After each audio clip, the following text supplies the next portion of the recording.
When you're a leader, how do you know which way to go? Decision making is a key competency that leaders have to develop. And I'll admit, it's one that I struggle with because I like to keep my options open and be responsive and agile to the changing environment around me. But people on your team need to know which direction are you going, and that requires you to make decisions. There are a couple of keys that will help you improve your decision making. The first is being able to commit without certainty.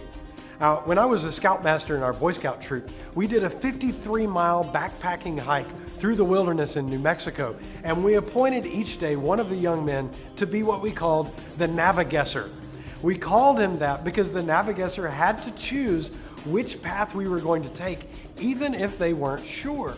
You can look at the map, you can read the compass, you can't use your phone because you're out in the wilderness on a wilderness hike, but you have to decide which way to go, and sometimes it felt like guessing. You're navigating, but you're also trying to guess which way is going to get you there faster or even get you to the right place.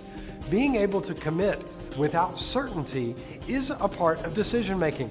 But the other thing you need to develop is the ability to weigh input appropriately. The question you're trying to answer is, what is important here?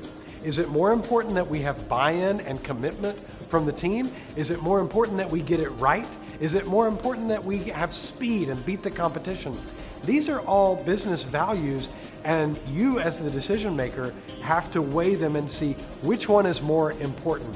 So weigh the input and be willing to commit without certainty, and you can improve your decision making as a leader.